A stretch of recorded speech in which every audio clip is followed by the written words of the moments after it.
Hello dear students, class 6 poem A Child's Thought book exercises. Comprehension. A. Tick the correct options. When the speaker goes to sleep, he or she finds. जब वो सोने जाता है तो उसे क्या दिखता है? A garden which has magic fruits.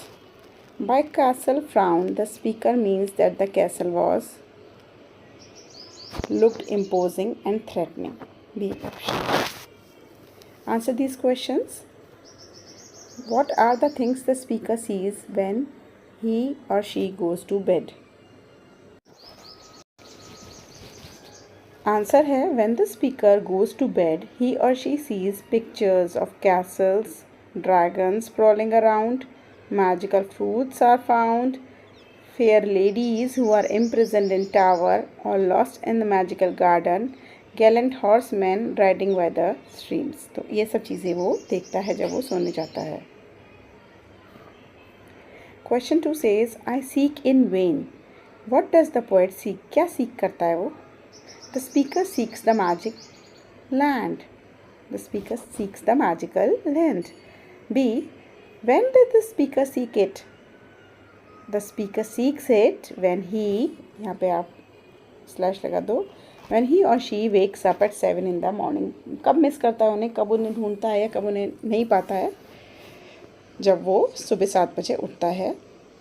C. Where is it to be found? वो कहाँ मिलता है? The magical land is to be found only in poet's dream. वो खाली उसको अपने सपने में ही दिखता है. So आगे बढ़ते हैं. When and why is the speaker not able to find any fairies around? उसे अब fairies क्यों नहीं दिखती हैं?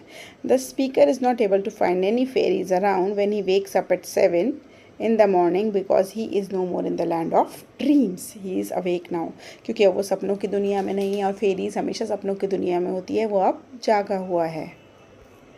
Fourth, what are the differences between the waking and the sleeping worlds of the speaker? उसकी सपनों की दुनिया और उसकी लिविंग दुनिया कितनी अलग है?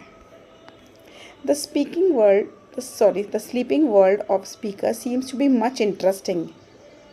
सोई भी दुनिया उसकी ज़्यादा अच्छी थी. As it has a land of fairies, castles and seems to be magical world. Whereas his present world has ordinary things and lacks such fantasy. उसकी जो दूसरी दुनिया थी वो बिल्कुल ही ऑर्डिनरी है और उसमें फैंटेसी यानी कि इमेजिनेशन की कोई जगह नहीं है. सब चीज़ उसके पास भी ऐसी है जैसी आपके और हमारे पास में है. इसके बाद शुरू करते हैं बुक एक्सरसाइजेस. चलते हैं वर्ड स्टडी पर. There are certain words that are commonly used together. ठीक है. For example the word enchanted is commonly use to describe anything magical in fairy tales and legends. ऐसे ही कुछ वर्ड्स मैंने ढूंढे हैं जो आपके आंसर में सेट होते हैं. चलिए.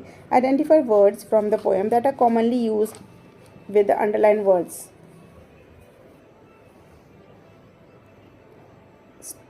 Stone lions often flank the gates of palaces. The rippling lake, Rippling lake, sparkled under the sun. Third, the knight rescued a fair maiden from a castle, Fair, fair. The hungry tiger was prowling around, Prowling, Around, around the forest in search of prey. Prey होता है शिकार, Prey, prey. Fifth, we made a gallant effort to cheer up Zahira by singing her favorite song, Gallant, Brave, Gallant, Gallant. ठीक है. Grammar study पे यहाँ पे हमारा topic है प्रोनाउंस. आपने हिंदी में सर्वनाम तो पढ़े होंगे ना. संज्ञा के स्थान पर यूज़ किए जाने वाले वर्ड सर्वनाम होते हैं. The words used in place of nouns are pronouns. ये नाउन्स के प्रो होते हैं. He, she, it, they, we, him, her, you, ये सब प्रोनाउंस होते हैं. इसको आप एक बार रीड कर लीजिएगा. इसके बाद काइंड्स ऑफ प्रोनाउंस भी होते हैं जो अभी हम डिस्कस करने वाले हैं. Fill in the blanks with the correct pronouns from the bracket. Can you dance as well as, can you dance as well as them, उनकी तरह अच्छा डांस कर सकते हो. Astha and I were waiting for you. None but she admitted her mistake. Do you think you and I are to go to the Science Museum together? Can go. Fifth, I have misplaced Bobby's phone number.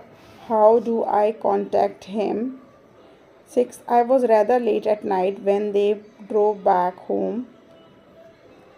The question is for her to answer. ठीक है, आगे यहाँ पे हमें दिए personal pronoun जिसके होते हैं first person, second person, third person. First person होता है आई, सेकंड पर्सन होता है यू, थर्ड पर्सन होता है he, she, it, they. Possessive pronouns वो होते हैं जो पोजेशंस दिखाते हैं। Mine, your, hers. Demonstrative pronouns होते हैं जो किसी तरह इशारा करते हैं, this, that, these, those. Interrogative pronouns वो होते हैं जो क्वेश्चन पूछते हैं।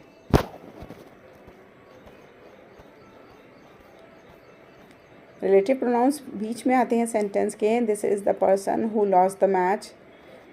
ठीक है। रिफ्लेक्सिव प्रोनाउंस वो होते हैं जिसमें एंड में सेल्फ आता है और वो लास्ट में होते हैं। एम्फेटिक प्रोनाउंस भी सेल्फ ऐड करके होते हैं लेकिन वो they are used to emphasise. Look at the underline pronouns in the sentence, write what kind are they. इनकी बतानी है मैं kind. Anurag read himself to sleep. Reflexive बीच में आते हैं, नहीं एम्फेटिक स्टार्टिंग में आते हैं और रिफ्लेक्सिव बीच में आते हैं या लास्ट में आते हैं। द बॉय हु कंडक्टेड बीच में आ रहा है तो ये है relative pronoun. Someone is indefinite, you don't know who is that, तो ये है indefinite pronoun. I met Aniruddh yesterday which was a pleasant surprise. Which यहाँ पर रिलेटिव प्रोनाउन का एक्ट कर रहा है। शुभ्रा हरसेल्फ स्टार्टिंग में आया, मैंने बताया था स्टार्टिंग में आएगा तो एम्फेटिक प्रोनाउन होगा। एवरीवन इंडेफिनिट प्रोनाउन है। Fill in the blanks with suitable reflexive or emphatic pronoun. The lions cub while planning among themselves. और मैं आपको बता देती हूँ ये रिफ्लेक्सिव है।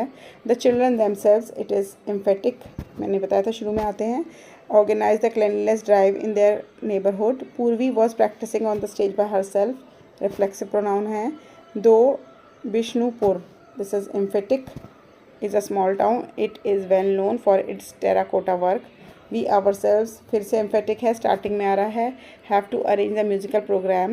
6th है you have to give yourself, emphatic है। Some time to understand the different moves of chess.